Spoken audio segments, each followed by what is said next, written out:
fiebre amarilla, que tenemos vacunas, pues estamos más hantavirus nuevamente, ¿no? O tenemos un ciclo febril respiratorio, influenza, hantavirus, legionelas son pues infecciones asociadas a ventilador. Acá no hay ventilador, ¿no? Antes los grandes hoteles tenían ventiladores, fueron un grupo de legionarios a alojarse ahí en la guerra mundial, todos infectados, todos casi murieron, ¿no? Legionera, legionera, ¿qué viene su nombre de legión, no?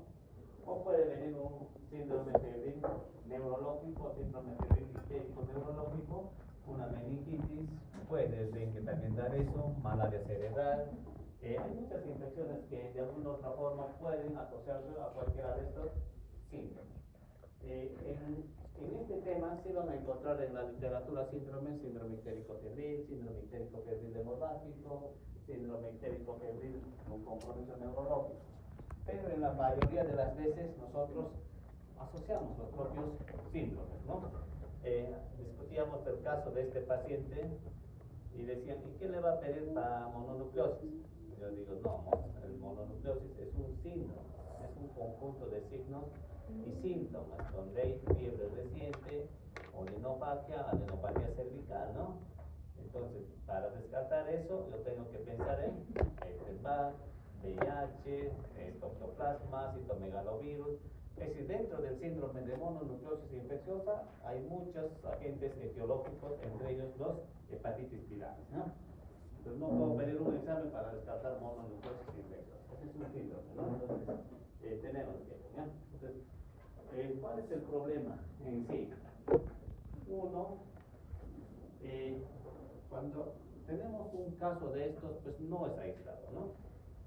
Le decía a los doctores de calidad, de todos ellos, cuando les decía necesito más personal porque los casos que tenemos, hablo de VIH, cada vez van en aumento. Solo para este primer trimestre se había reportado 52 casos de VIH en el Hospital Regional, ¿no? Siempre pues queremos comparar con alguien, ¿no? Hemos comparado con Lorena, que había reportado 18, es decir, estamos 3 veces más, ¿no?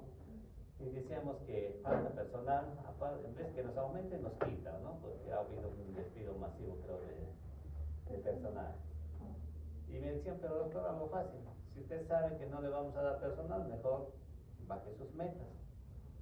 No es tan sencillo, no es como la diabetes o la hipertensión que se va a complicar el paciente. Si yo tengo un paciente VIH suelto por ahí, me va a infectar a muchos otros, sin saber, ¿ya? No es que él sabiendo empieza a diseminar, sino que desconoce su serología. Igual, un caso de dengue en Quillabamba no va a ser aislado. Si hay uno, van a aparecer otros muchos.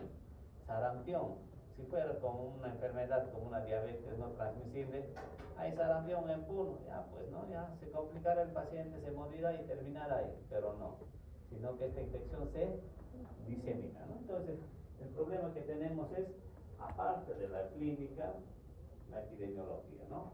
Contactos, cómo puede transmitir, a quienes puede transmitir, ¿no? Y la información, hay muchas infecciones que tenemos que no están reportadas, porque nuestra historia que hacemos pasa al GIS, del GIS en el hospital, de 20 que reportamos, reportan 5, de estos 5 a la Jereza llega uno y al MINSA no llegó nada, ¿no? Y ese es un problema de todo. Hoy mismo hemos estado teniendo justamente esa reunión porque hay un indicador que dice pacientes VIH nuevos que inician tratamiento profiláctico patero. Y tenemos una meta, ahora nos han puesto 90%, ¿no? Y si cumplimos eso, son 3 indicadores, los 3 que tienen que pasar la meta. Dan un sueldo a todo el personal. Nombrado, ¿eh? 2. Cuando me estoy empeñando, como recién soy nombrado 2 años, recién me interesa, ¿no? Años pasados, igual, ¿no? No tanto así, sino que les hacen seguimiento, ¿no? Y nos llamaron a dirección y nos dijeron, VIH tiene 0%, el año pasado no se ha recibido porque no ha cumplido meta. Bueno, no fui a esa reunión, ¿no? Pero que te diga todo el hospital que por tu culpa no nos han pagado, no se siente bien, ¿no? Imprimí todos los reportes, llevé con ganas, fui como samurái, con mi espada ya molesto, y le dije a la doctora, ¿y de dónde saca la información? Bueno, primero desconoce, ¿no? Le digo es del CISE, es un sistema de historias clínicas informáticas y la estrategia maneja ese sistema. Diario tenemos que ingresar, ¿no? Y le digo, el año 2025, 79%. La meta, 70%. Ahí tiene su reporte. Y ustedes, irresponsable y ofensivamente, han dicho que nosotros no hemos cumplido. No, que doctor, recién en abril nos ha llegado la información correcta, sí han cumplido al 100%. Pero a ver, hazle entender a todo el personal del hospital a estas alturas, ya no. Igual, ahora estamos en 31%, ¿no? Entonces, esto de la información es un problema serio en nuestro sistema de salud. No creo que solo haya 300 casos de sarampión, ¿no? Hay muchos que están con un cuadro respiratorio que no van a hacer exantemas nada, pero que es sarampión y están transmitiendo. Así que si van a toser, se voltean. Felizmente no llega acá, ¿no? Qué bueno que se hayan sentado de acá para atrás. Me siento seguro. Entonces, ahí tiene algunos ejemplos de síndrome ibérico febril, malaria, leptospira, hepatitis A, hepatitis B, hepatitis C, fiebre amarilla, dengue, que pueden dar. Pero tenemos otros síndromes histérico-hemorrágicos que podría estar más fiebre amarilla. Pero al inicio siempre vienen con fiebre e histericia, ¿no? Esa es una característica. ¿Qué más tenemos? Febril hemorrágico, dengue, ébola. Nuevamente ha salido una alarma mundial sobre casos de ébola. El Congo siempre ha tenido ébola, ¿no? Desde los años 30, creo, desde que apareció las primeras notificaciones, siempre hubo ébola. Solo que salió a otros países, 1 o 2 casos, ya alarma, ¿no? ¿Qué más tenemos? Síndrome febril agudo inespecífico, chikungunya, riquecias, fiebre tiroidea, abscesos, y en eso estamos con el paciente, ¿no? Es fiebre, ictericia, le aparecen algunas lesiones, que más parece ser riquecia, ¿no? Riquecia, picadura por artrópodos, así que cuando se vayan a sitios alejados y se alojan en lugares, no sé, hay, ¿no? Casas de, ¿cómo lo llaman? ¿No? Van a unos hogares, se alojan ahí en camas de adobe, de madera, uy, qué experiencia disfrutar a los hijos riquecias, ¿no? No siempre, ¿ya? Son todos los que van de campamento, ahí es el problema, ¿no? ¿Qué más tenemos, no? Entonces, como ven, no necesito yo memorizar cuáles son los signos de gravedad. Si tu paciente viene inconsciente, está grave, sea por dengue, sea por malaria, sea por zika o por cualquier razón, son signos de alarma, ¿no? Un paciente que viene con trastorno de sensorio, con presión pues, menor a 90, con, no sé, una taquicardia de 120, frecuencia respiratoria más de ¿cuánto? La frecuencia respiratoria es 18-20, ¿no? Puede, que te venga uno con 60. Es un signo de alarma, ¿no? Entonces, como que estos signos de alarma se repiten en todas las enfermedades metatécnicas, ¿no? Paciente que no esté orinando, paciente con una transaminasa más de 1000. Entonces, son situaciones en que yo tengo que valorar, sobre todo para que puedan ingresar a UCI, ¿no? Entonces, ahí tienen, miren, siempre va a haber, como un ejemplo, siempre va a haber este ciclo, ¿no? Ingresa al vector y en el vector tiene que pasar un periodo. No es que me picó el Aedes y se fue al ladito, que es el otro persona, y le picó y le transmitió, no. Se infecta el mosquito, hay un periodo de incubación dentro del vector y recién después de 5 días puede transmitir al humano, ¿no? Entonces no hay una transmisión directa. Desde que empieza la enfermedad hay un periodo de 5 días, aparece la viremia, recién aparecen los primeros síntomas. Siempre traten de asociar viremia, bacteremia, parasitemia con fiebre, malestar y todos los síntomas que tenemos, ¿no? Y después de un tiempo aparecen los anticuerpos.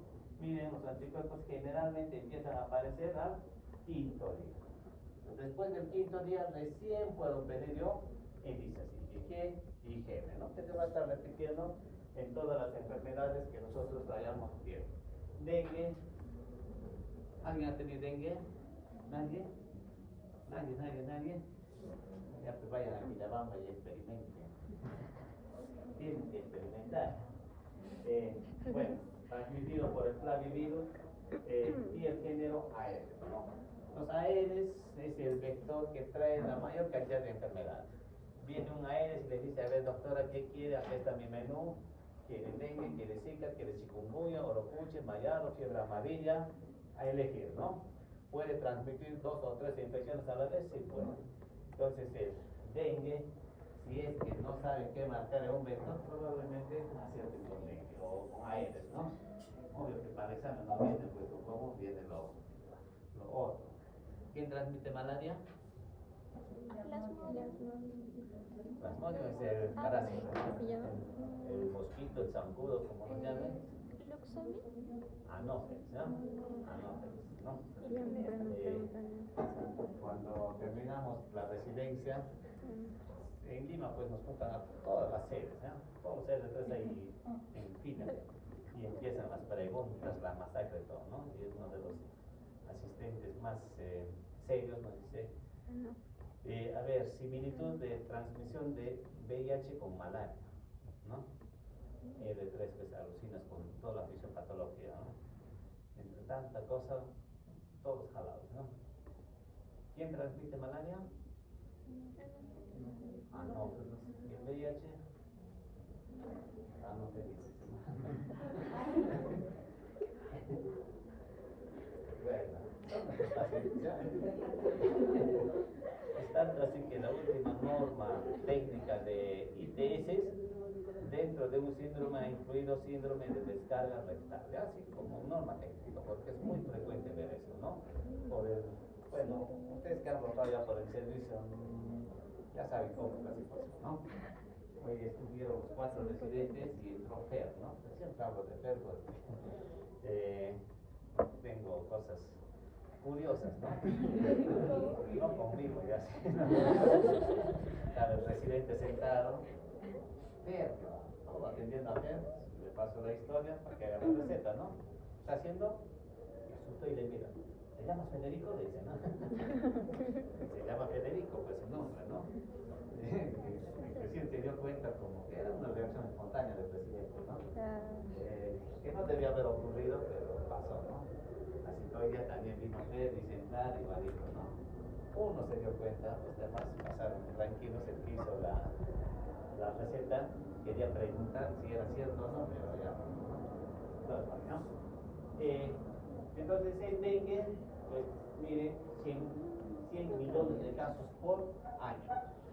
No se está reportando muchos casos de dengue en Quillabamba, no es porque no hay, sigue transmitiéndose, sino que el dengue da una inmunidad de por vida del serotipo que ha sido infectado. Ahorita en Quillabamba tenemos el serotipo 2, mientras solo existe el serotipo 2, pues las personas de por ahí no van a hacer ni fiebre, nada, porque ya están inmunizados. Pero si por ahí viene un serotipo 3, 1, 4, esos mismos anticuerpos ya no van a neutralizar, sino van a facilitar el ingreso del germen y van a hacer fiebre o dengue graves probablemente, ¿no? Bueno, muchos países tienen dengue, incluye el Perú, miren, más del 50% de población expuesto a dengue. En algún momento les va a tocar ir a Quillabamba o ¿a dónde más pueden ir? No salen, ¿no? De la Universidad de Estudios. ¿Por qué no salen, no? Cuando yo llegué al hospital, bueno, era R3, el doctor Manuel me dijo, ya, ¿tú eres residente? Sí, doctor, ya, mañana te saliendo de vacaciones, estos son mis alumnos, estos son los residentes, ¿no? Y me dijo, los alumnos ya vienen diario y cada 2 semanas hay un viaje a Quillabamba, por 2, 3 días, ¿no? Es decir, íbamos viernes, sábado, domingo, ¿no? Tenía que acompañarlos, ¿no? Y ya, pues, nos daba algunos trabajos, así que trabajos, ya vamos a colocar más, ¿no? Porque era un grupo de 4, 5, y cada 2 semanas se tenía que viajar por infectología, ¿no? Y deberían proponer eso para hacer estudios de campo y no estar estresados acá en la ciudad. Ya no hay tiempo, ¿no? Vamos a regresar con dengue. Aparentemente estaba controlado el dengue, miren, 47.000, 44.000, hasta que En el 2024, 259.000 casos de dengue notificados, ¿no? Entonces, nuevamente se prende la epidemia de dengue. ¿Qué indica eso? El Estado, como Estado, no ha estado trabajando en prevención, ¿no? ¿Cuándo se alarma? Cuando aparecen casos de dengue en Lima. Lima tiene dengue, ¿ah? Lima.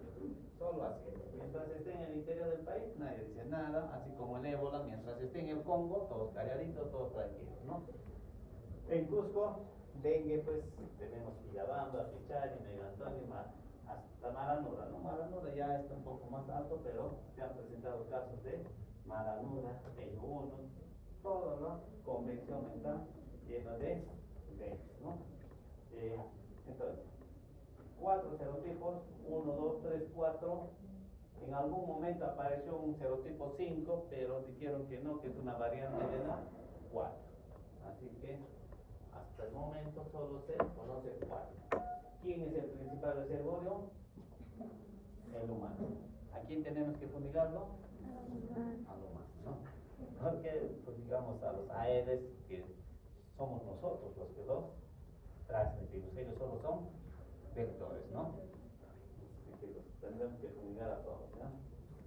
Entonces ahí tienen, miren, todos los dengues han estado dando vueltas en el Perú, pero el último que tenemos es el dengue tipo 2. Por eso decimos, y la vamos a ese dengue. Si aparece cualquiera de los otros 3, acuérdense, va a haber alta morbilidad, de repente mortalidad en Quillabamba, ¿no? Y lo vamos a hablar a conocer más, ¿no? Entonces ahí tienen el Aedes, miren, donde no hay Aedes, en todo sitio, excepto el Puno, ¿no? Porque, pero también hay en la parte de sangre, en la selva, ¿no? También tiene, cuando hablamos de Puno no todo es frío, nada, también tiene su zona de selva. Este es el vector, lo llamamos como el vector pitufo, porque solo está en aguas limpias, ahí donde nosotros almacenamos para tomar. En cambio los otros, pues tú me encuentras ante los charcos llenos de barro, pero Aedes no. Tiene una metamorfosis completa, huevo, larva, pupa, adulto, siempre va eso, ¿no? Entonces eso tienen que entender, tienen que memorizar, tienen que aprender, porque eso es lo que va a explicar la sintomatología y los exámenes auxiliares, ¿no? ¿Cuál es la fisiopatología de dengue? Extravasación de líquidos del espacio intravascular al extravascular. No es intracelular a extracelular, como en algunos exámenes me ponen, ¿no? Nada tiene que hacer eso. Si no, pues se mueren las células, se deshidratan y ya, ¿no? Entonces, esa extravasación se va a traducir uno en dolor abdominal. ¿Por qué? Porque hay una ascitis. Ligera ascitis que no es visible, pero a la palpación sí es un dolor intenso, ¿no? Cuanto más extravasación, más dolor. Puede haber un derrame pleural y eso va a explicar la disminución del murmullo en bases. Y además, cuando hay esa extravasación, no solo se extravasan líquidos, también algunos glóbulos rojos, y eso hace que el paciente cambie de coloración, ¿no? Se hace como camarón, ¿no? Camarón si se conoce, ¿no? Medio que se va para qué, ¿no? Entonces ellos hacen un signo más rojo con islas blancas, así lo llaman, ¿no? La piel es bien tensa, con una coloración rojiza y algunos puntos blanquecinos. En el hemograma, ¿qué voy a ver? Hemoconcentración. Es decir, sí o sí un hematocrito de 56, 58, y eso ya suma para yo sospechar de dengue. Tú le puedes dar agua al paciente, igual sigue con hematocrito alto, ¿no? Y el otro es una coagulación intravascular diseminada, como la inflamación es sistémica, pues hay una disminución de plaquetas. Les decía la vez pasada que he visto en la clínica un paciente con 3.000 de plaquetas, ¿no? No le hice seguimientos, pidió retiro voluntario de la clínica y se fue al hospital. Bueno, se supone que yo en el hospital debió haberle visto más tiempo, ¿no? Era sábado, domingo, no fui, la verdad no sé en qué quedó el paciente, ¿no? Entonces, ¿qué voy a ver en el hemograma? Hematocrito alto y plaquetas negras, ¿ya? Plaquetas negras. Entonces, esas son lo que de alguna otra forma yo puedo sospechar en laboratorio. Miren, fiebre, ¿hasta cuántos días? A lo mucho 5 días. Entonces, cuando el paciente viene con fiebre de 10 días, pensar en dengue, ya no es dengue. Ya pudo haber tenido dengue, pero ya no. El actual ya no es dengue. Después del cuarto, quinto día baja la fiebre y miren, una vez que desaparece la fiebre, ¿a qué fase entra? Crítica. Y muchas veces nos emocionamos acá, ¿no? El paciente ya está febril alta, en su casa se muere, ¿no? Después de que pase la fiebre, ahí es donde yo tengo que observar por lo menos 48 horas, porque esa es la fase crítica. Es ahí donde se va a definir si se recupera o bueno, se va a UCI en el mejor de los casos, ¿no? Entonces, en ese primer momento yo tengo deshidratación. ¿Qué tengo que hacer? Hidratar. El manejo para dengue es hidratación y paracetamol, ¿no? Pero una vez que pasa la fiebre, como que ahí vuelve lo que son los fluidos dentro del intravascular. Si yo lo voy a seguir hidratando como al inicio, lo voy a congestionar. Entonces, siempre hay que manejar la hidratación adecuada. Igual hemos dicho hematocrito alto, porque ha habido extravasación de fluidos, pero desde la fase crítica para allá, como que se empieza a recuperar, ¿no? Al igual que las plaquetas. Puedo tener 3.000 de plaquetas, hemos manejado pacientes con 1.500 de plaquetas, y mientras no estén sangrando, no hay un riesgo inminente de sangrado, no lo transfundimos plaquetas, ¿no? Pero es una bomba, pues, ¿no? Sangra y se muere. Pero al transmitir plaquetas, también muchas veces el paciente tiene cierto grado de hipersensibilidad y el cuadro se complica, ¿no? Entonces hay que ver siempre, ¿no? Bueno, en los primeros días hay alta viremia, después desaparecen y aparecen los anticuerpos. ¿Qué me explica eso? Que hasta acá puedo pedir en las pruebas rápidas NS1, que es antígeno del virus. A partir del quinto día ya anticuerpos como son ELISA. Entonces hubo una muerte materna, probablemente era dengue. La doctora me dice, doctor, necesito tu opinión en la junta, y doctora, no estoy en estudio, ¿no? Ese examen me descarta dengue, la habían tomado NS1 después del 9º día. Le digo, no doctora, porque el NS1 negativiza cuarto, quinto día. Debieron haberle tomado 2 anticuerpos, ¿no? Entonces, tenemos una fase febril, que es justamente por lo que van a acudir los pacientes. Después viene una fase crítica. Ya no hay fiebre, el paciente aparentemente está estable, pero es donde se puede complicar. Pasan los 48 horas y aparece la fase de recuperación, ¿no? Entonces, ese es dengue. Dengue es rapidito, fácil para algunos se quedan, pero igual, ¿no? Entonces, ¿cuáles son los síntomas? Bien inespecíficos, pero donde sí debería haber es fiebre. Casi un 80-90% fiebre, dolor retroocular, que es una de las características de dengue, ¿no? Dolor retroocular, y después viene pues el dolor de cabeza, náuseas, vómitos, sangrado, todo dependiendo cómo se complica. Si no hay mucha plaquetopenia, probablemente no haya sangrado ni en encías, ¿no? Todo esto siempre se da en la fase febril, y en la fase crítica son las más complicadas, sobre todo las hemorragias, ¿no? Entonces, eso es en la norma. Tenemos que saber, sobre todo, signos de alarma. No creo que haya un examen de ENAM, de residenciado, si no pongan un tema de esto, ¿no? ¿Por qué? Porque es de interés nacional, ¿no? Todos deberíamos manejar dengue y malaria, ¿no? A no ser que se queden por acá, ¿no? Pero igual, les va a llegar referidos, los más graves. Entonces, sin signos de alarma, un paciente viene con fiebre, náuseas, vómitos, erupción cutánea, leucopenia, cualquier signo, ¿no? Prueba de torniquete, ¿alguien sabe qué es prueba de torniquete? ¿No? Fácil, ¿no? Le amarran acá y pues hace sus cuadros sospechos. ¿Por qué? Porque hay plaquetopenia, pues, ¿no? Por eso que hacen ese cuadro. Muchas veces solo le ponemos el tensiómetro y ahí podemos ver la prueba de torniquete, ¿no? Eso sí es lo que debemos conocer, dolor abdominal intenso, decíamos, ¿por qué duele el estómago en dengue? Así, extravasación, ¿no? ¿Qué más? Vómitos persistentes, acumulación clínica de líquidos, tú vas a ver la piel tensa, ¿ya? Como si estaría con una celulitis. Y algunas veces lo han derivado como celulitis, ¿no? Tensa, puede haber ascitis, no necesariamente como los pacientes con una hepatopatía, pero es sangrado de mucosas, que es un signo de alarma, ictiborragia sobre todo. ¿Por qué sangra? Por la plaquetopenia, ¿no? Por la plaquetopenia. Letargia, hepatomegalia, bueno, aumento de hematocrit. A mayor extravasación, mayor hematocrit. Si yo tengo un paciente con 60 de hematocrit, ese paciente está seco, ¿no? Completamente seco. Tú le sigues hidratando y sigue extravasando. Se maneja así, ¿ya? Fluidos y fluidos y fluidos. Entonces, esto requiere observación. Y cuando decimos dengue grave, un paciente que te viene con insuficiencia respiratoria, con dengue o sin dengue, es grave, pues, ¿no? No necesito yo tener la etiología. Sangrado intenso, es grave, ¿no? Que te esté hemoptizando, es grave.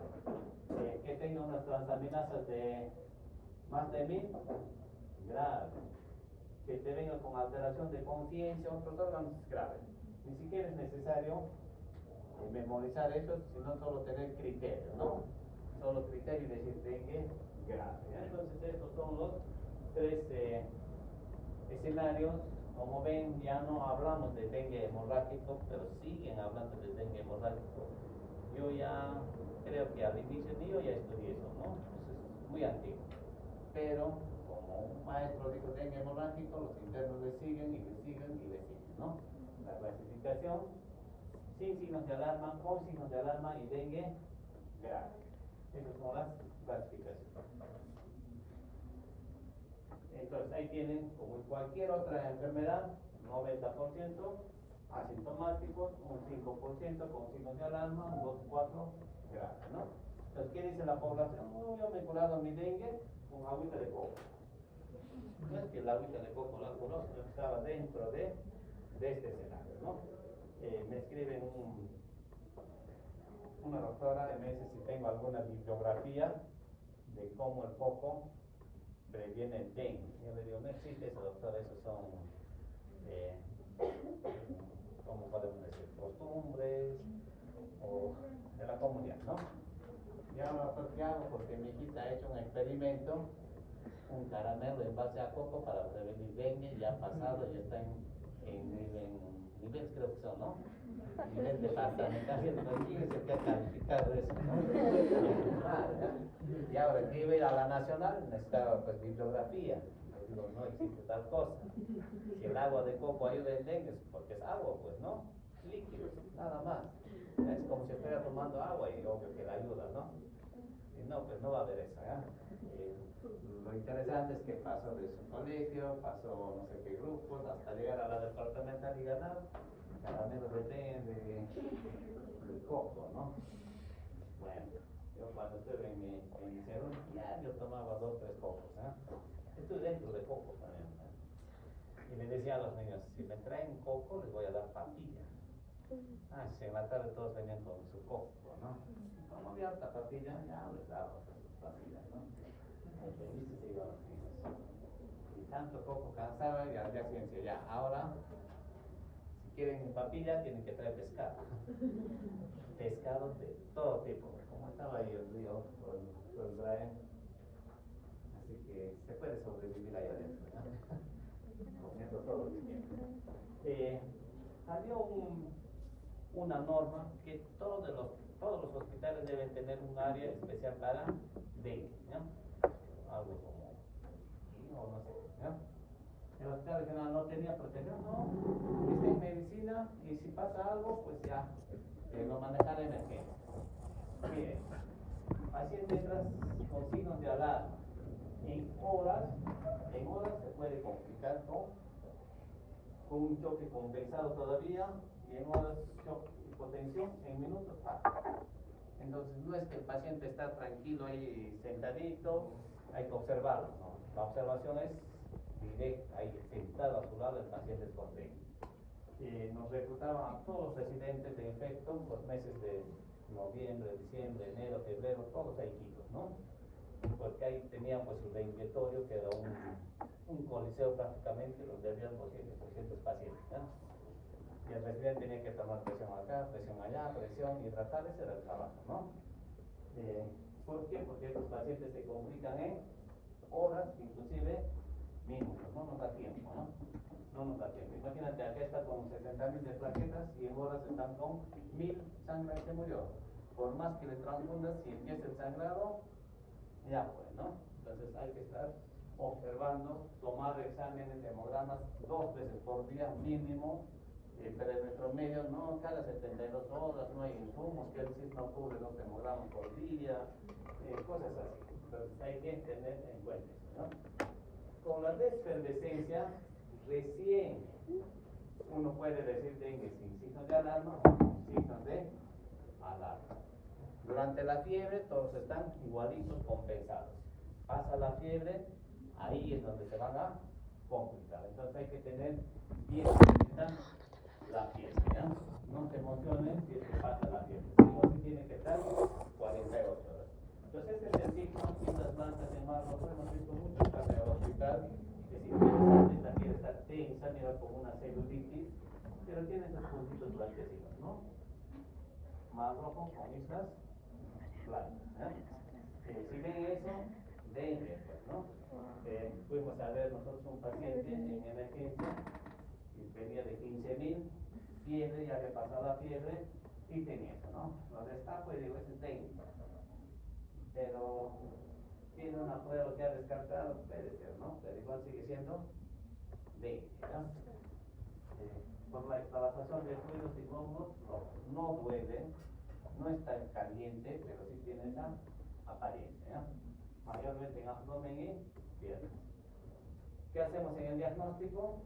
Los primeros días aislamiento viral, PCR, y después del 5.º día podemos hacer pruebas rápidas para detectar anticuerpos. Ahora hay pruebas rápidas también para NS1, ¿no? Entonces ahí tienen aislamiento viral, detección de genoma o detección del NS1, que es la prueba rápida que tenemos.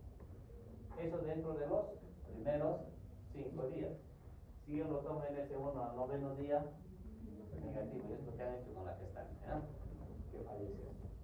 Se te muere una gestante, se te malogró toda tu rotación, todo tu serum, todo. Cuando llegué había habido una muerte materna, cada 3 días quiero llamar. Recuerdan, tenía muerte materna. No era eso, otra de allá. Recuerdan, tenía muerte materna. Yo ni lo conocía a la gestante, ¿no? Pero era todo el tiempo eso, ¿no? Nos estaban monitorizando malaria, pero sin embargo nos metían siempre la muerte materna, ¿no? La muerte materna. Que averigüé, dije, a ver qué ha pasado con la gestante. Bueno, no tenía buen control, pero sí ha sido derivado. Llegó con vida al establecimiento de Quindío. Le han hecho un degrado, personal no capacitado, ¿no? Hemorragia, lo estaban derivando al hospital y se murió. Entonces fui a la evaluación, como de antes fui así como samurái también. Es decir, cuando tú quieres enfrentar a alguien, tienes que primero revisar y preparar, porque así por así no te puedes enfrentar, ¿no? En plena evaluación delante de todos los centros de salud, lo mismo. Recuerde que fue horrible, tiene su muerte materna. Ahí sí, ¿no? De que todo el informe, a ver, un momento, vamos a aclarar estas cosas. El centro de salud ha cumplido como centro de primer nivel. Ha derivado, ha acompañado al paciente, ha llevado vivo a su centro de salud, le han intervenido, no voy a decir quién, le han hecho el procedimiento, se complicó. ¿Dónde murió la paciente? En el hospital, en el centro. ¿Quién tiene responsable? Así que por favor, tratar, espero que sea la última vez que me mencionen ese tema, ¿no? Mis compañeros creo que se han sentido vengados como si fuera candidato, todos aplaudiendo, ¿no? Es que no tenía intenciones de quedarme ahí, ¿no? Hay personas que creo que cuando hacen salud se desesperan y dicen, ¿y ahora dónde voy a trabajar? Y por lo menos un par de años me quedaría ahí. La mayoría se queda, ¿ya? Pero cuando no tienes intenciones, ya pues los encaras. Después del 6.º día, anticuerpos. ¿IgG qué significa? Ya crónico, como memoria inmunológica, ¿no? El IgMs que debemos valorar, ¿no? Entonces ya saben, no me pidan NS1 a un paciente después del 10º día. Y eso ocurrió, ¿no? Dieron a revisión y justo cuando empezó la epidemia en Quillabamba, ¿no? A la Jerez. Entonces la Jereza me mandó unos documentos como quien dice, ya distráete en algo, ¿no? Y decían ahí, ¿no? Por el caso, dengue, confirmaron, tiempo de enfermedad, 6 días, prueba confirmatoria NS1. Yo lo he seleccionado, ¿no? Otro caso, dengue confirmado, tiempo de enfermedad, 1 día, examen confirmatorio, IgG. Y me encontré todo eso y le dije, ¿sabe qué, doctor? Eso está mal, ¿no? Porque usted no puede tener caso de 1 día con un IgG o IgM positivo, ¿no? Bien está mal la ficha o bien pues no es dengue, ¿no? O al inverso lo otro, ¿no? Y después comentaron de que, mira, tenemos 60 días sin dengue en Quillabamba. ¿Cuánto vive el vector? Por lo menos 40 días. ¿Qué quiere decir eso? Que el último vector que se infectó hace 60 días ya está muerto. Entonces ya no hay dengue. Falso, ¿no? Falso. ¿Por qué? Porque en el Aedes hay una transposición de dengue transovárica. Es decir, el Aedes mama transmite el virus al Aedes bebé o algo así, ¿no? Entonces nunca va a desaparecer dengue, pues, ¿no? Y eso es lo bueno, pues, cuando vienes teniendo pues, recién leído, ¿no? Después de todo el maltrato que ha sufrido, cuando ves todo eso, valió la pena, ¿no? Si no, nada. Entonces la inmunidad, miren, inmunidad de por vida, ¿no? Si te infectaste del dengue tipo 2, tienes inmunidad de por vida. Nunca más vas a hacer la enfermedad para dengue. Pero hay una inmunidad cruzada, ¿no? Todos los serotipos pueden causar enfermedad grave y mortal. ¿Por qué? Miren, acá los anticuerpos neutralizan el dengue, que es para el mismo serotipo. Pero cuando viene otro tipo de serotipo, ya no lo neutralizan, sino más bien permiten, se unen y facilitan el ingreso del virus hacia el organismo. Entonces, ¿el paciente qué va a hacer? Dengue grave. ¿Ya? Entonces, ese es el problema de la inmunidad cruzada en dengue. Tenemos anticuerpos homólogos que sí van a neutralizar, pero si viene otro tipo de serotipo, ya se vuelven en anticuerpos heterólogos. Sí se unen, pero no lo neutralizan. Son como el caballo de Troya, ¿no? Te permiten para ingresar mucho más fácil, ¿no? ¿Qué hacemos en la evaluación? Obvio que primero tengo que preguntar de dónde viene. Si me viene de Hong Kong, pues no hay dengue, ¿no? O con gata, ¿no? No hay dengue, ¿no? O parudo, no hay dengue. Entonces me tiene que venir de dónde? Quillabamba, 15.000, Puerto Maldonado, ¿no? La otra pregunta es, ¿tiene dengue? Si tiene fiebre 10 días, ya no es dengue, ¿no? Entonces, ¿para qué tomar pruebas? Nada. ¿En qué fase está? Doctor, hasta ayer he hecho fiebre. Está en una fase crítica. No, hace 3 días o 4 días que ya no hago fiebre. Está en una fase de recuperación a su casa, ¿no? Entonces, tenemos que valorar qué signos tiene. Tenemos que revisar si tiene dificultad, dolor abdominal, si tiene náuseas, si tiene derrame pleural. Todo eso para determinar la gravedad. Su estado hemodinámico, hemos dicho, es fácilmente se descompensa y si está chocado o no, ¿no? Según eso, yo lo voy a clasificar en A, B1, B2 y C. Bueno, todo esto para decidir el manejo. Grupo A, la mayoría, casi el 70% a su casa, no hay nada que hacer, que tomen agüita, si estás en la selva, agüita de coca, si estás acá, su agüita, ¿cuál es el agua más rico? ¿Puro San Carlos? Nada, yo me compro, venden acá en Macros, San Carlos, ¿no? Es el agua que tiene todo, ¿verdad? Para mí. Cuando desperté de UCI, yo vi una botella azul y el técnico me da, era agua así, qué rico. Aquí era salado, dulce, agrio, todo después de casi más de 2 semanas sin probar nada era pues, todos los gustos, ¿no? Al día siguiente viene el médico, supuestamente me despierta y dice, te van a probar tolerancia a agüita en gas. Y le digo, ayer el técnico me ha dado botella, ¿no? Entonces ya me ha tomado, ¿no? No estaba comprometido.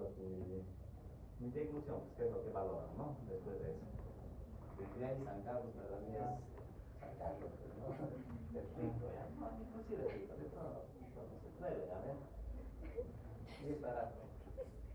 En el grupo 1 están los mismos signos sin alarma, pero con factores de riesgo.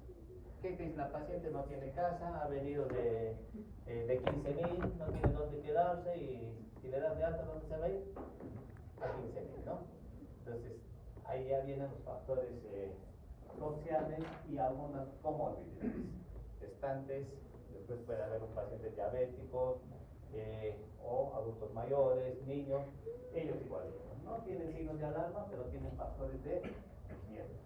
Los hospitalizamos por lo menos 48 días.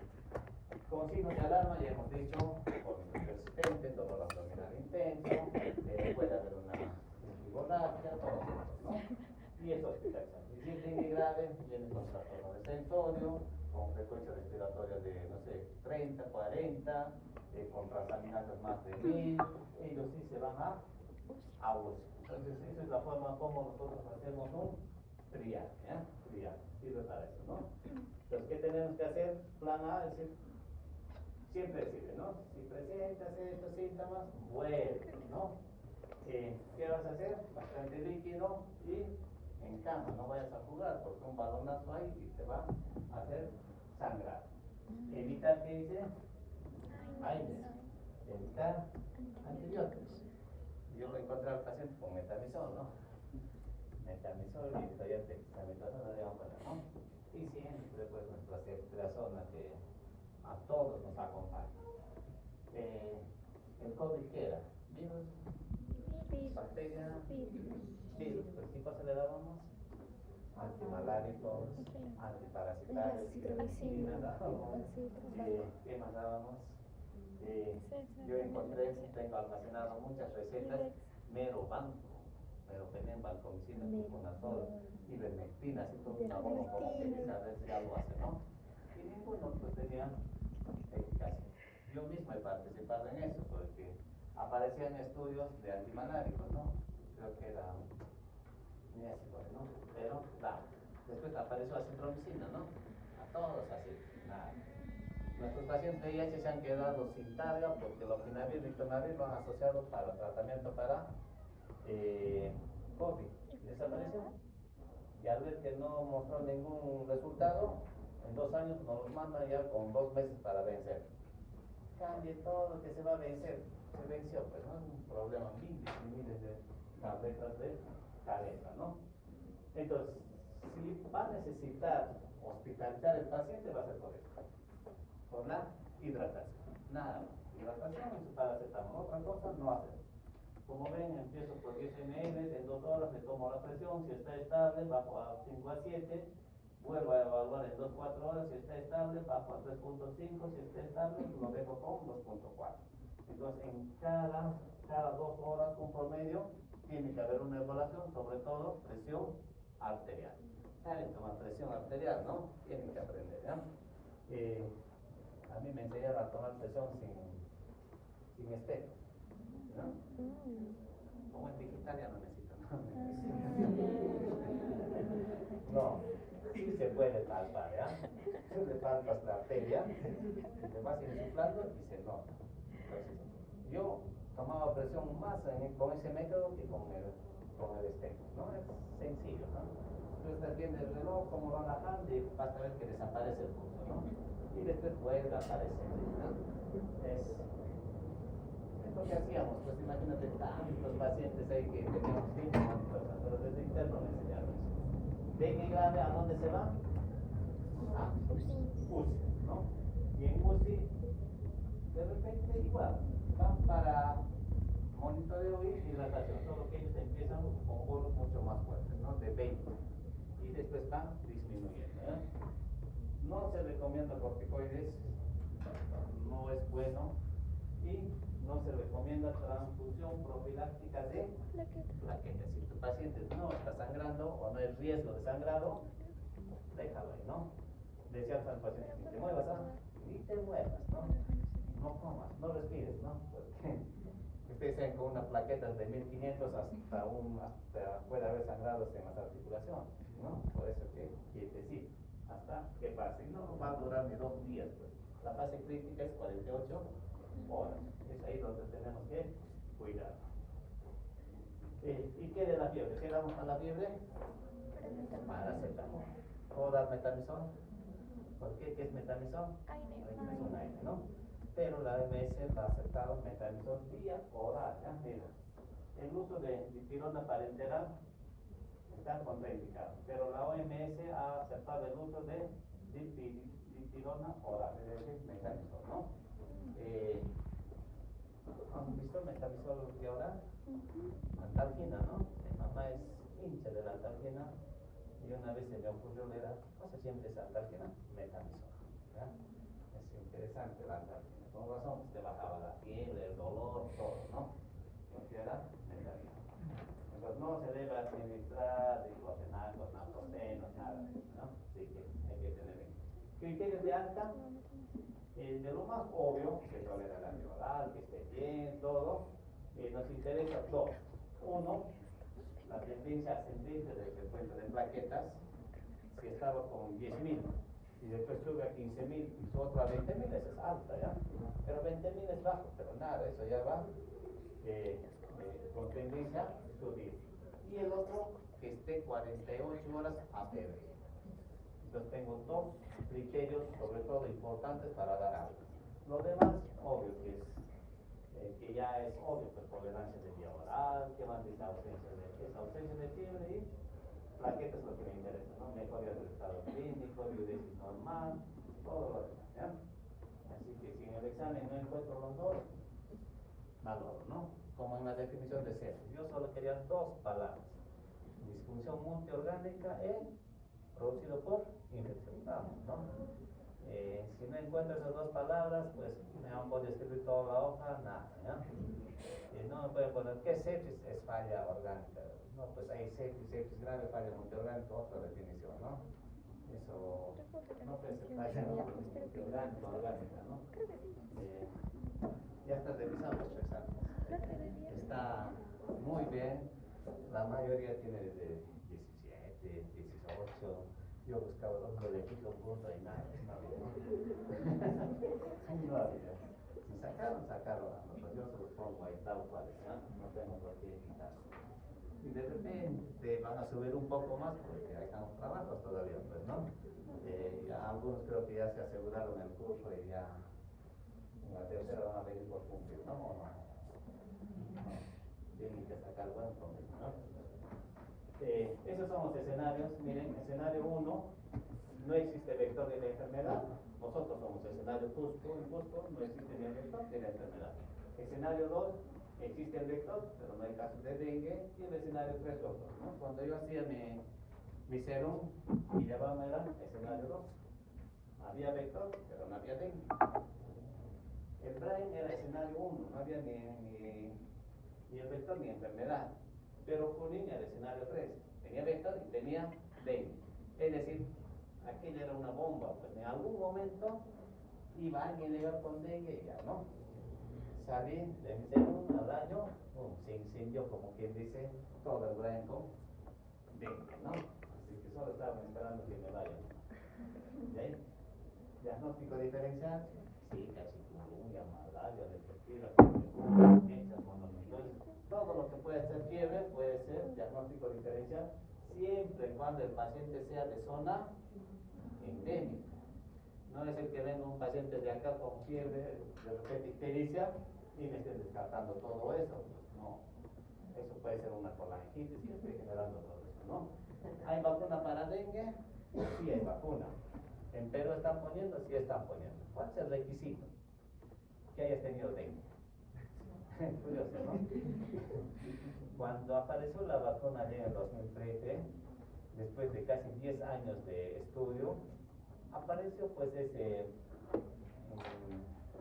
artículo de que había un quinto serotipo, ¿no? Entonces este artículo se lo llevaba pues la vacuna quedaba en nada. Porque si te inmunizaban contra 4 serotipos y te infectabas del quinto, ¿qué hacías? Dengue grave, ¿no? Entonces, ahí empezaron de que no, que es falso, de que tal cosa, ¿no? Entonces, ¿qué es lo que quieren hacer? Porque ese es el requisito de dengue o de la vacuna para pacientes que ya tuvieron. Como cubre los 4 serotipos, y los cubre bien, adecuadamente, pues, si tú ya tuviste uno y te ponen la vacuna y haces algo grave, no lo van a asociar a la vacuna, sino a tu infección previa. Puede ser vacuna de infección previa, es decir, ya no hay riesgo, ¿no? Pero si te vacunan sin haber tenido dengue y aparece ese quinto serotipo, ahí sí, ¿no? También cuidan sus productos, ¿ya?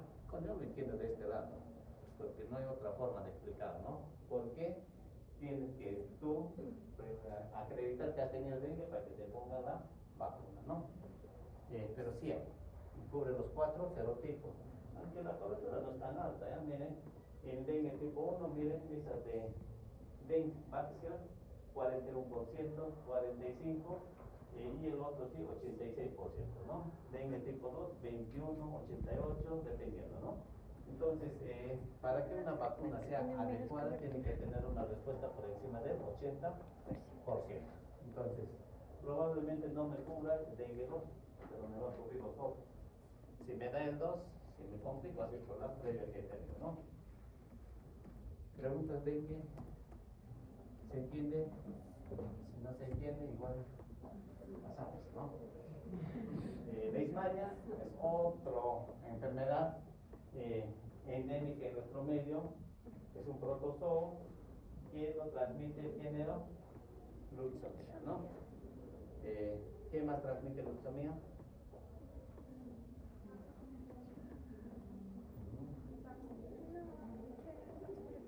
Enfermedad de Carrión, no se olviden, si no Carrión nuevamente se va a matar.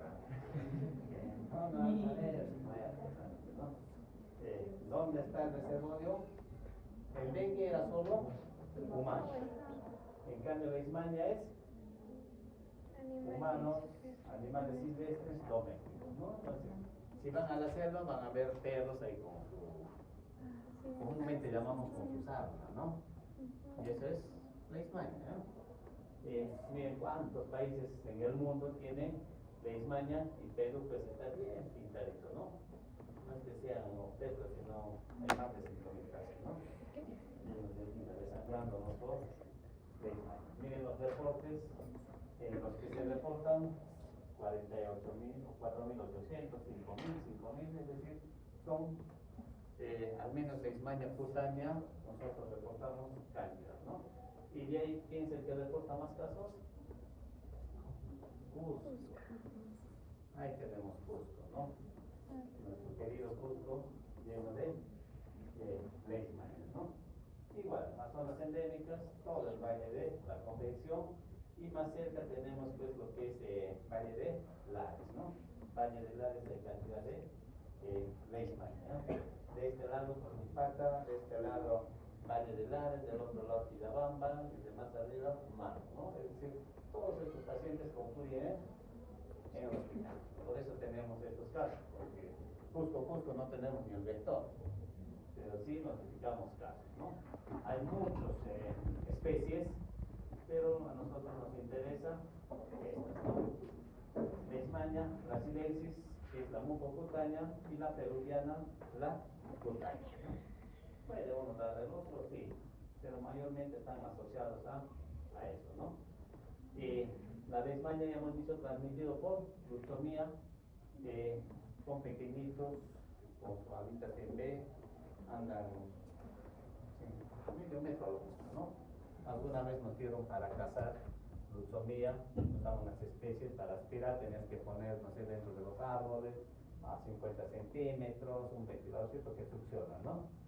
Y como nos habíamos olvidado y teníamos que mandar pruebas, pues algo sencillo, agarré al foco, ¿no?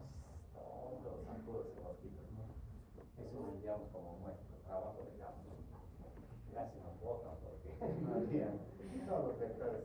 Ya pues, de esa área conocen, ¿no? Dónde pueden encontrar todos estos zancudos. Miren, Modo de transmisión, picadura, sí o sí, ¿ya? No hay transmisión humano con que porque le ha curado la herida, que la herida lo ha rozado, nada de eso. Sí o sí tiene que ir al vector y el vector es quien transmite.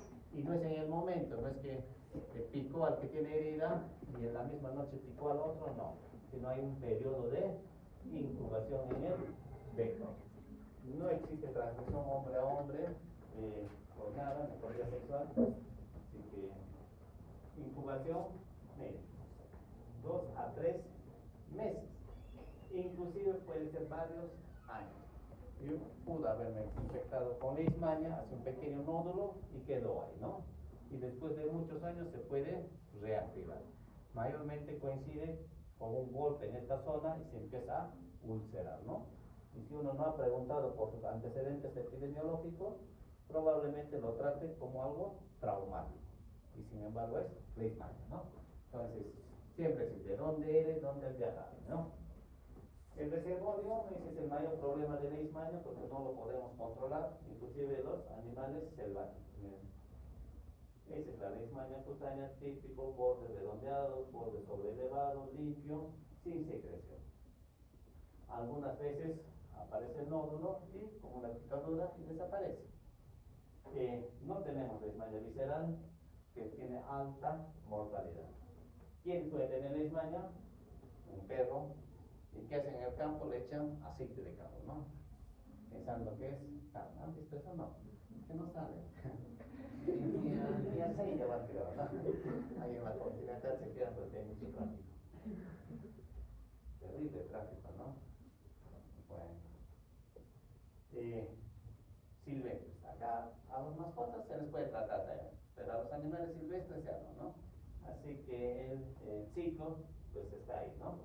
Todos los animales silvestres ahí tienen, no está el capibara, ¿no? Ahí, y el gatito, ¿no? Es muy frecuente ver en la selva esos tipos de heridas en los animales, ¿no? Muy frecuente. Como ven, la leishmania cutánea, los clásicos, única, donde entró la picadura, ¿no? Puede ser múltiples, imagínate uno que después de jugar su fulmito se echa en su cama, pues van todas las familias a un banquete, ¿no? Picadura acá, picadura allá, por todos lados, ¿no? Múltiple. O puede ser cutánea diseminada. Le picó uno, ha hecho una parasitemia y se ha diseminado. Eso ya es dependiendo de la inmunidad, ¿no? Puede haber recidiva cutis raro, es decir, si me entra leishmania acá, con o sin tratamiento desaparece, si ha sido sin tratamiento se reactiva pero en mucosas, ¿no? Lo más frecuente, pero como ven puede haber, ¿no? ¿Qué más? En la leishmania mucosa siempre tardía o casi siempre, primero he tenido la cutánea y después recién hacer la mucocutánea o la mucosa, ¿no? Concomitante, sí, entonces me picó en la ala de la nariz, ¿no? Entonces, por la cercanía puede comprometer mucosa o mucosa primaria. Alguna vez vimos un paciente, una señorita joven, ¿no? Que tenía miasis en garganta, es decir, larvas de moscas en garganta. Y uno decía, oye, ¿cómo se ha dormido? ¿No? ¿Por cuánto tiempo? Hasta que entre la mosca, ponga los huevos ahí. No sé si se le haya comido la mosca o se ha salido, pero puso las larvas ahí, ¿no?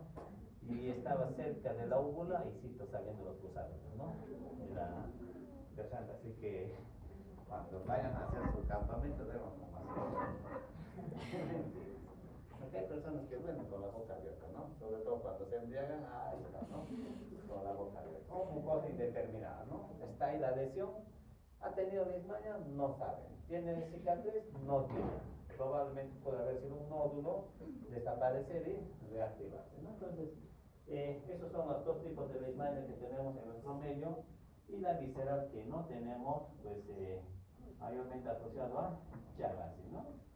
Una hepatomegalia que va casi todo el abdomen, esplenomegalia, y los pacientes se mueren, ¿no? Entonces ahí tienen la forma ulcerada, que es la típica, la diseminada por bacteremia, difusa, y la típica que desaparece solito, ¿no? Los que están rotando los hormonas verán diario eso, porque hay leishmanias, hay cantidad de leishmanias, pues el primer caso de, o departamento que reportan leishmania, ¿no? No tenemos visceral, miren el hígado, hasta el ombligo, ¿no? El vaso. Estos pacientes generalmente tienen mal pronóstico, ¿no? Lo tiene Venezuela, lo tiene Brasil, pero no tiene. En Iquitos ahí están esperando como que para reportar el primer caso de leishmania visceral. Pero nada, pues hay mucha corrupción en Perú, ¿no? No quiere entrar leishmania visceral por acá. Eso es bueno.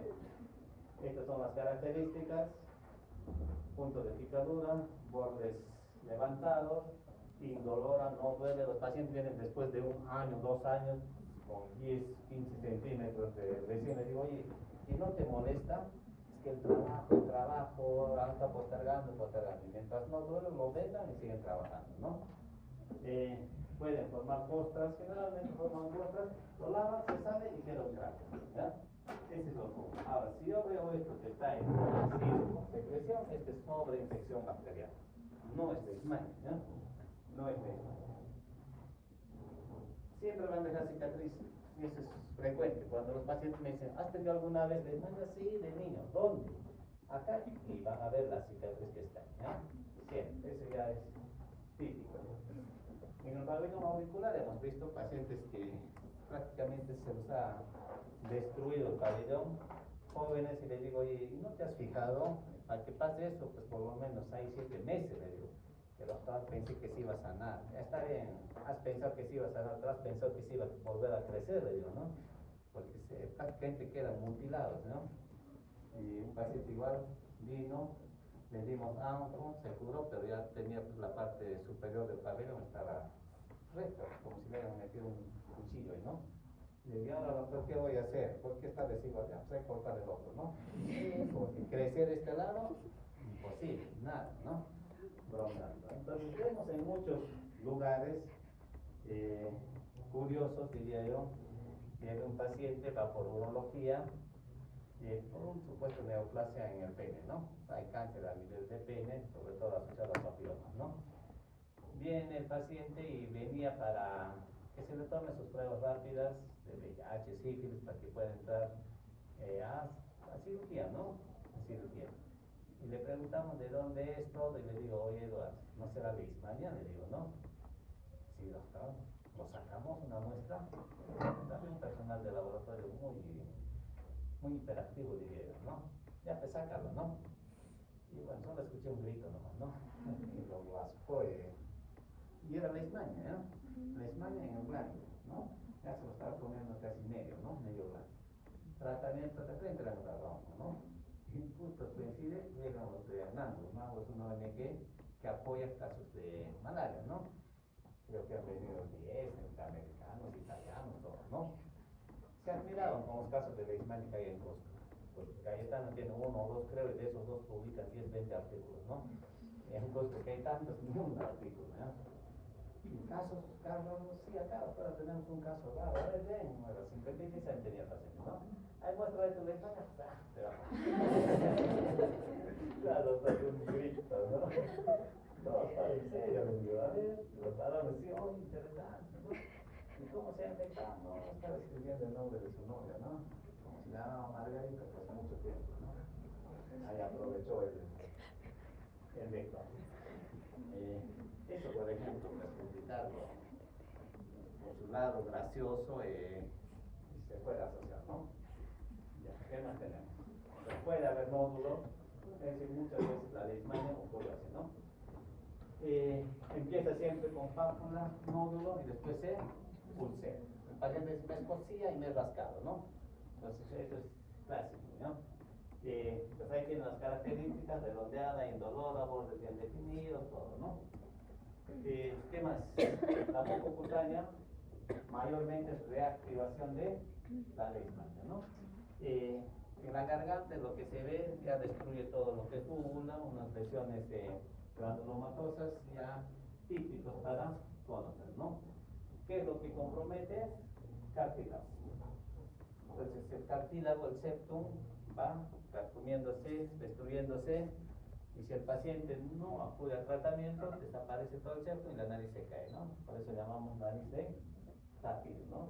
O bueno, ¿conocen el tapir? Sí, ¿no? Así se le cae la nariz.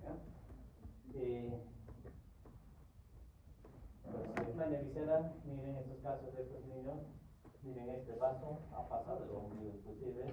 El vaso, el hígado, miren el hígado, son pacientes que definitivamente pues tienen mal pronóstico. Como tenemos en Perú, se conoce como que Calazar. Uta es leishmania cutánea. Espundia, mucocutánea. Y Calazar es visceral. ¿No? Está en la literatura. Bueno, no tenemos en Perú, mayormente está en países de África, ¿no? Pero miren, ¿quién tiene? Brasil tiene, ¿no? Colombia, todos tienen. Perú, nada. Perú y Chile nos estamos escapando de la leishmania visceral.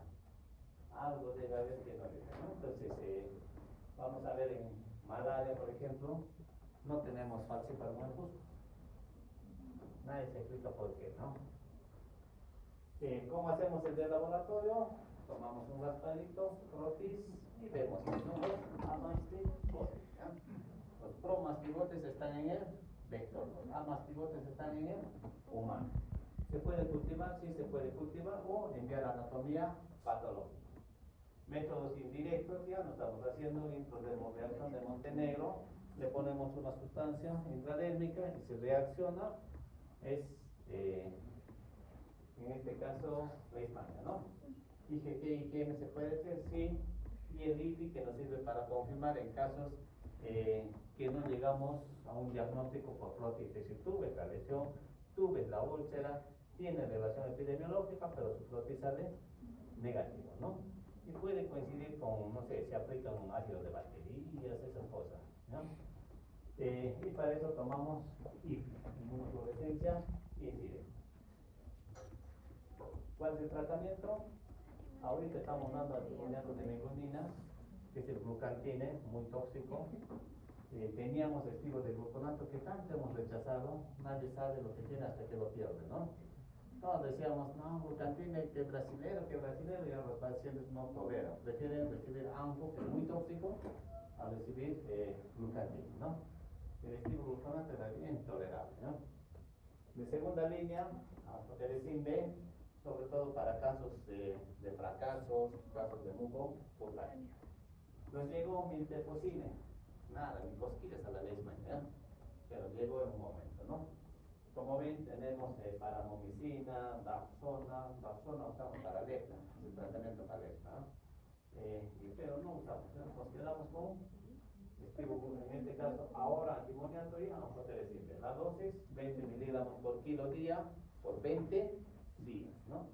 Hay que, sea estimogluconato, sea glucantine, 20 miligramos por kilo día, por 30 días, ¿no?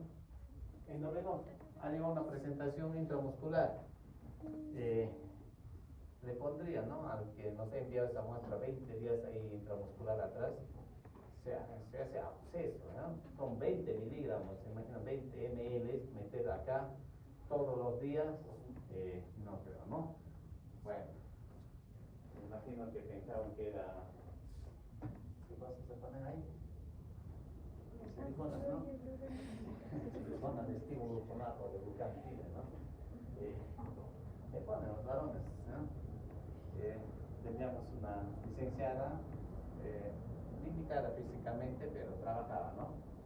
Y lo protegíamos, ¿no? Y grita, eso no es verdad, eso no es verdad. Dios, ¿qué ha pasado? Le digo, iba a poner penicilina por sífilis, ¿no? A 2 venezolanos, César recién estaba llegando, ¿no? Musculosos, todos, ¿no? Le digo, ¿qué ha pasado, jefa? Eso, doctor, no es verdad. ¿Qué cosa, jefa? Ese es prótesis. Prótesis blanca, ¿no? Le digo, oye, ¿cómo es? Le digo, sí, son silicones. Oye, avisa que te revienta y bien, ¿no? Es decir, el musculoso, todo lo que supuestamente tenía ahí, pues era silicones, ¿no? Así que no todo lo que ven es cierto. Y ahora mira, hasta lo que tocan es cierto, ¿no? Anden con su rayos X. Anfotericin B, cuando fracasan a estimogluconato. Dosis de 0.5 a 1, ¿ya? Miligramos. Apenas en el hospital no llegan ni a 0.5, 0.4, pero el fin es llegar entre 2.5 a 3 gramos por kilo. Y eso lo alcanzan en 2-3 meses. Es decir, el tratamiento con ANFO es muy prolongado. Pero si el paciente toleraría el 1 gramo, lo hace pues en menos de un mes, ¿no? Pero damos pues dosis muy bajitas, ¿no? Ya no quiero avanzar, ¿qué pasó? ¿Preguntas? Nada. ¿Se entiende, no? Sí. Se entiende. Malaria, ya hemos hablado de malaria, ya saben cómo se transmite, no creo que se olviden de eso. Perú es una zona endémica de malaria. Todos los años reportamos entre 4.000 y 5.000 casos, hasta 20.000 en el 2023. Tenemos casos sobre todo de vivas, que es el más frecuente, y falciparum, ¿no? 80% viva. Entonces tenemos 5 especies falciparum, la más frecuente en la selva y en la costa norte, ¿no? Viva, es lo que tenemos acá, en el valle, en el Ren. Malaria, no tenemos algunos casos reportados, sí, el otro ovale y el último neulesis, ¿no? Pero de los dos en el Perú, miren, el 90% es viva, 10% es falciparum. ¿Ya? Esos dos es lo que manejamos. Los demás no se han reportado en Perú, pero es necesario conocer, ¿no? Un poquito hasta allá.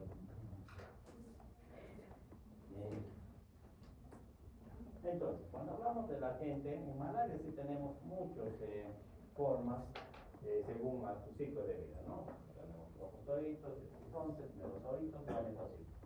El ciclo de vida siempre se da en dos fases, uno en la fase esporogónico, es decir, en el mosquito, donde la reproducción es sexual y es el huésped definitivo. El humano solo es intermedio y ahí se da la fase de esquizogónico, ¿no? La reproducción es asexual y somos huésped intermediario, ¿no? Entonces, ¿cuál es el ciclo en sí? Acá tengo un humano, le aplicaron un anófeles y hace una fase hepática dentro de las células hepáticas, ¿no? Llamamos ciclo exoeritrocítico. Dentro de las células hepáticas se replican, se multiplican, salen los esquizontes y llegan al torrente sanguíneo. En el torrente sanguíneo sí ya empiezan a infectar a glóbulos rojos. Se replican, hay un esquizonte, se rompe el esquizonte, vuelven los podemos decir, los parásitos parasitan otro, ¿no? Pero hay un momento en que algunos de ellos se transforman en gametocitos, masculino y femenino. Si estos gametocitos es succionado por el anófeles, este anófeles se infecta. Y en el anófeles nuevamente hay otro ciclo, ¿no? Pero ya sexual ya. Acá no hay sexual, acá es la reproducción es asexual. Los gametocitos pueden estar circulando en el torrente sanguíneo, no pasa nada, hasta que se mueran, ¿no? Pero si estos gametocitos es succionado por el mosquito, ahí sí empieza en el mosquito, ¿no?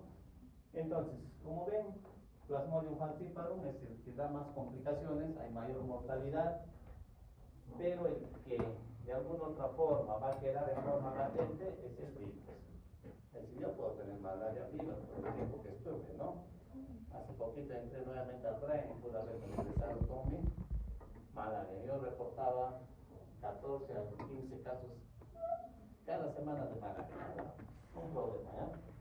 Entonces, esa fase latente solo encuentro en Vivasi o VAR y lo conocemos como hipnosis. Entonces, puede estar el paciente completamente asintomático por años y seguir manteniendo los hipnozoitos en las células hepáticas, ¿no?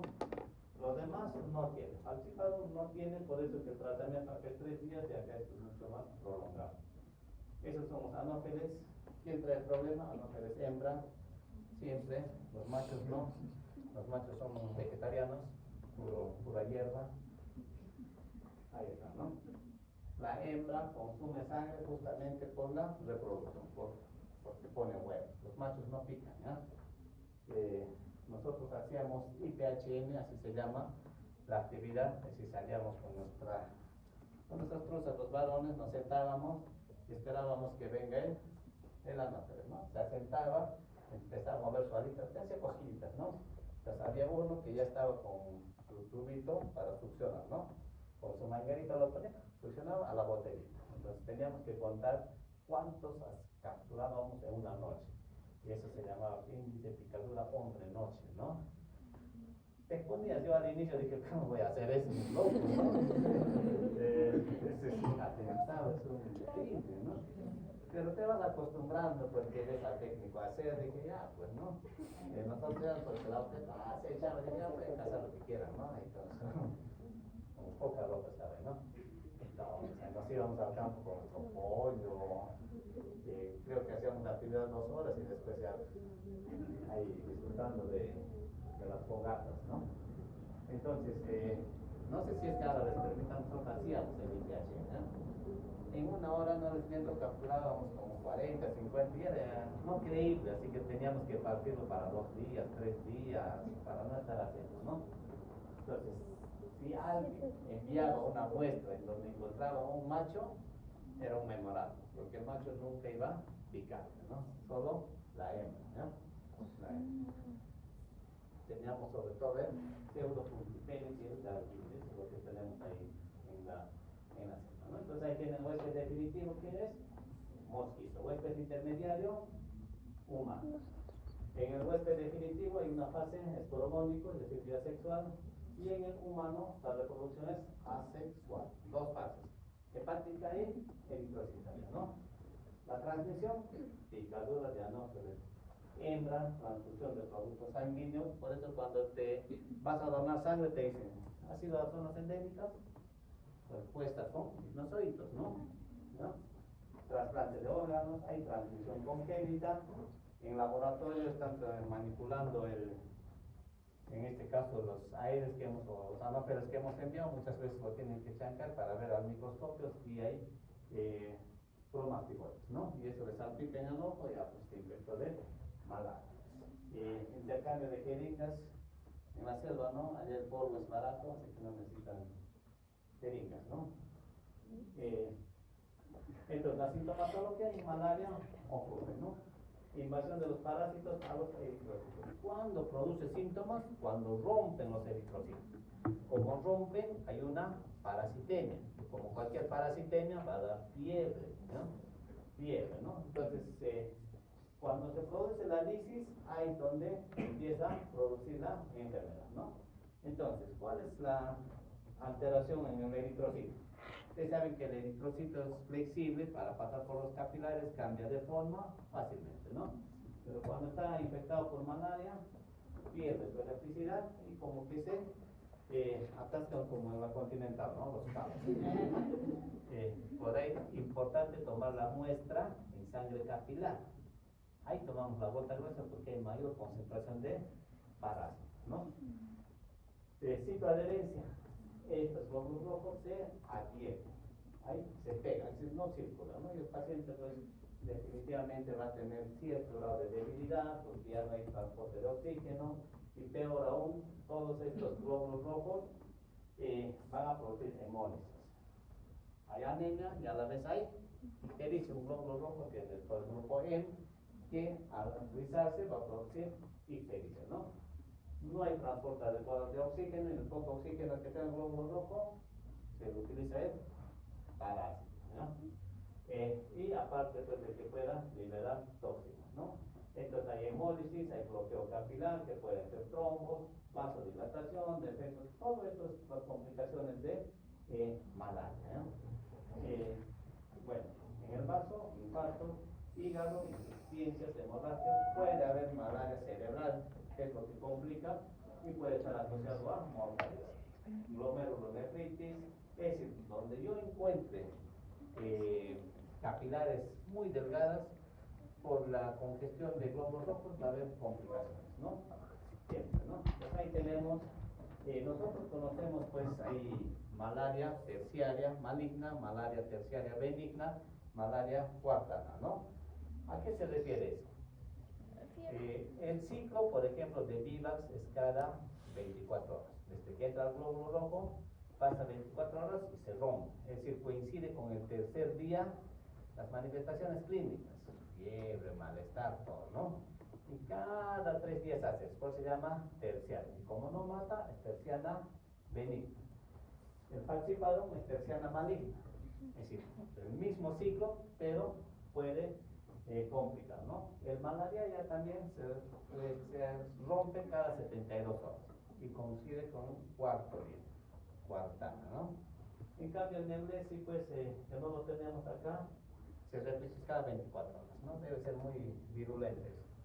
Pero eso es en teoría, porque si tú vas al paciente con malaria, por día te hace 3 o 4 veces fiebre.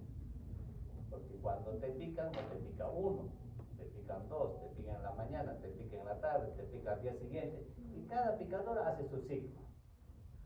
Entonces, es muy frecuente. Va a depender de la cantidad de picadoras que hayas tenido tu cuadro clínico. Si te picó uno solo, vas a hacer sodio cada 3 días, ¿no? Entonces, ¿qué explica eso? En vivas, ¿por qué no mata? Porque es relativamente leve, porque solo parasita glóbulos rojos jóvenes. En cambio, el falciparum es como alguno de sus compañeros, no arrasa con todo, ¿no? Sea joven, sea maduro, sea adulto, casado, soltero, no. Entonces, como compromete todo, la mayoría de los glóbulos rojos, definitivamente las complicaciones son mucho más severas. En cambio, el malaria es solo glóbulo rojo maduro, ¿no? Por ahí, malaria viva o falciparum puede tener alta morbilidad, inclusive mortalidad, ¿no? Entonces, como ven, periodo de incubación hasta un mes aproximadamente, sea vivas o falciparum. Entonces, yo puedo ingresar a una zona endémica y recién al mes está presentando la sintomatología. Lo que le decía, los accesos de fiebre coinciden con el momento de la liberación, es decir, con el momento de la ruptura, ¿no? Necesito tener eso. Entonces, ese es clásico, ¿ya? Esa es la clínica. Algunos no sé si habrán visto la danza del Chukchu, ¿no? Cada que hay aniversario del hospital regional, la Metaxénicas, ese es su baile, ¿no? Baile del Chukchu, ¿no? Ahí viene uno que se viste de Ganófeles en este caso, empieza a picar, el paciente se tira al suelo, todo corre, le ponen vacuna, se levanta, ¿no? Eso significa malaria. Entonces, en malaria, primero hay un escalofrío, por eso que empiezan a temblar, fiebre, hacen una sudoración y después están normal. Entonces, eso hacen cada.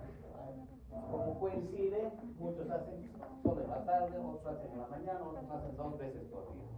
Entonces, siempre tiene que haber esa triada y en ese orden. Escalofrío, fiebre, sudoración, eso es malaria, ¿eh? Malaria.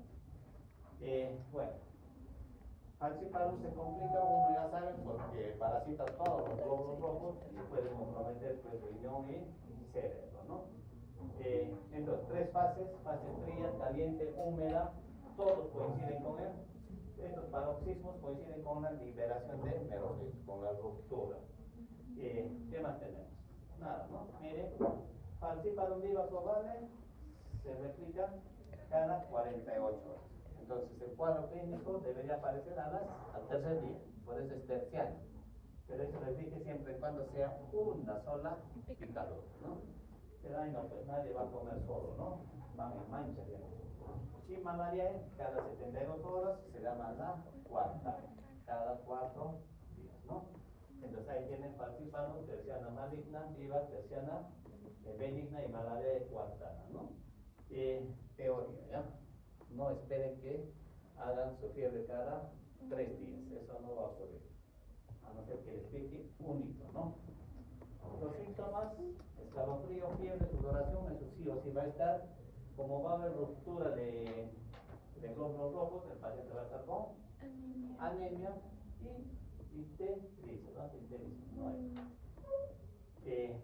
Como cualquier cuadro de viremia, parasitemia o bacteremia, va a haber cefalea, malestar general, cansancio por la anemia, puede convulsionar si es que hay malaria cerebral, y todos los síntomas como cualquier cuadro séptico, ¿no? Que no siempre esperamos, pero los que tienen escalofríos, fiebre, sudoración, sin eso no es malaria, ¿no? El laboratorio, clínicos, tenemos, clínicos, hemos dicho cuáles son los síntomas. Escalofríos, fiebre, sudoración. En laboratorio, en malaria, tomamos gota gruesa, su frotis y ya. Hay pruebas rápidas y hay pruebas rápidas, ¿no? Bueno, son criterios de gravedad, postración, intolerancia, convulsiones, insuficiencia renal. Cualquiera de esos, sea malaria o no sea malaria, ya son cuadros de severidad, ¿no? Entonces, así como en TB manejamos sintomático respiratorio, acá manejamos sintomático febril. Todo paciente que está en zona endémica los últimos 14 días y tiene fiebre, es un sintomático febril. Puede ser malaria, dengue, chikungunya, zika, todo eso, ¿no? Y eso ya es febril, viene de zona endémica, tiene fiebre. Confirmado, viene con fiebre, tiene síntomas, sí, la gota gruesa nos ha dicho que es plasmodium, ¿no? Y es probable cuando no tenemos laboratorio, pero sí tiene pues la clínica, tiene escalofríos, fiebre y sudoración, ¿no? Entonces, según la norma técnica, tenemos esos métodos diagnósticos: gota gruesa, pruebas rápidas, IgG, IgM y el PCR, ¿no? Como ven, el parasitológico, gota gruesa. Inmunológico, IFI, ELISA, que mide anticuerpos, y el molecular, PCR. Cualquiera de ellos nos puede hacer diagnóstico de malaria. Es sencillo tomar la gota gruesa, esa es gota gruesa, ese es el frotis, ¿no? Ese es el extendido, ¿no? Eso es lo que he aprendido en mí. Según dice, ¿ves? Entonces, acá yo tengo malaria, esto ya es un gametocito, ¿no? Un gametocito, acá también, ¿no? Se ve lindo ahí, pero mira el microscopio y nada, ¿no? Todo un cielo estrellado, ¿no? Así hay técnico en mi centro, con un microscopio que funcionaba con panel solar. Entonces ahí era interesante. Y me engañó, ¿no? Porque me dijo, oye, ¿para qué es esto y esto? No, acá se ve matronela y acá se ve malaria. Terrible, ¿no? Mal. Este es más sensible. Si acá yo veo parásitos, ¿ya? Malaria. Pero acá yo veo ya si es trofozoitos, esquizones, gametocitos. Es más específico.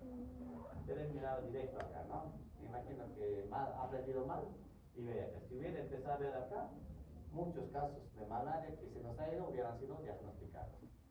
Pero ahí ese es matronela, ese es malaria, ¿no? Y recién en mi especialidad entendí que no era así. La gota gruesa es 30 veces más sensible, este es 30 veces más sensible que este.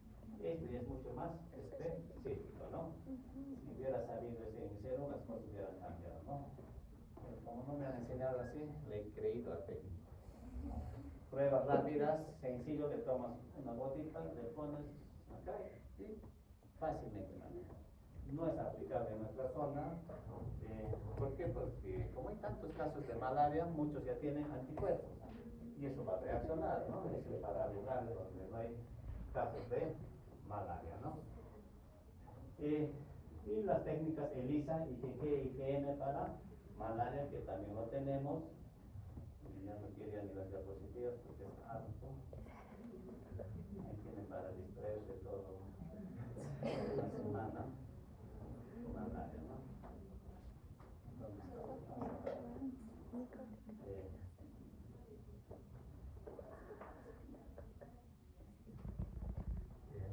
Bueno, entonces, para yo diagnosticar con microscopía, por lo menos debo tener 20 parásitos por microlitros de sangre.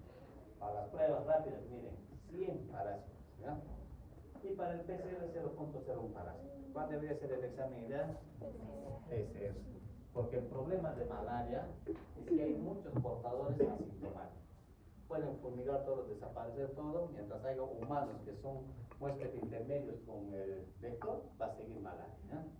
Y cuando en un momento estaba haciendo eso, era la envidia de Sudamérica, ¿no? PCR para su malaria, su plan era cero malaria. Pero la producción pudo más que la malaria. El tratamiento, esquizontes, nosotros usamos cloroquina, mefloquina, bueno, todo viene de la planta. ¿Cuál es en el escudo peruano? ¿Qué árbol tenemos? ¿Conocen? No, su escudo nomás, ¿no? De ahí salen los antimalarios, o sea, es interesante, ¿no? Y hay otros que son gametocidas como el artesunato y primaquina, ¿no? Bueno. Entonces, el tratamiento para VIVAX, es decir, hay muchos casos que desconocemos si es VIVAX o falciparum, entonces damos un tratamiento asociado, cloroquina, primaquina, ¿no? Si es solo falciparum, damos mefloquina más artesunato más primaquina, Y malaria mixta, no, para vidas, cloroquina, primaquina. Cloroquina 3 días, primaquina 7 días. Cloroquina es para parásitos en sangre y la primaquina es para los hipnozoides que decíamos. Si no das primaquina, se va a reactivar. Para falciparum, mefloquina, artesunato, más primaquina.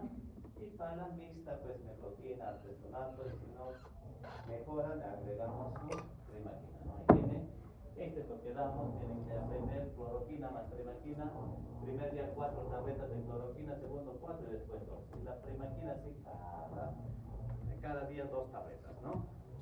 Eso es lo que hacemos. En niños solo es kilopeso, no hay ningún problema. No damos primaquina en gestantes, ¿no? En gestantes no deben recibir primaquina. Riesgo de metahemoglobina y anemia en el feto, ¿no? Por eso no damos. ¿Y qué hacemos en las gestantes? Damos cloroquina el primer día, segundo, tercer día. Y después cada semana dos cloroquinas hasta el parto, y en el parto recién primaquina. Entonces si tú llegas a tu serum y te tocó una gestante con malaria, ya te cargaste todo tu serum, porque cada semana tienes que llevarle su cloroquina y ya, pues, ¿no? Es un trabajo. Bueno, hemos dicho en el niño metahemoglobina, ¿no? Para falciparum son 3 días. ¿Por qué 3 días? Porque no tiene hipnozoides. Entonces le damos artesunato, mefloquina y primaquina, nada más, ¿no? Entonces es lo que damos, ¿no? En gestantes no se dan primer trimestre y en niños menores de 6 meses. Ahí damos quinina más clindamicina, son esquemas de rescate. Las complicaciones, falciparum, mata, malaria cerebral, puede dar afectación renal, pulmonar. El VIVAX muy raro se complica y rotura esplénica si es que no se cura, ¿no? Y el malaria a nivel de diagnóstico de diferencia, hay de todo, cualquiera, ¿no? Vacuna, este trabajo, esperemos que haya, sí haya vacuna, pero cuando llega a Perú no sabemos, parece que ya están vacunando niños, sobre todo en lugares, ¿no? Bueno, nos quedamos ahí porque falta algo, avanzar. ¿Están todos? 1, 2, 3, 4, 5, 6, 7, 8.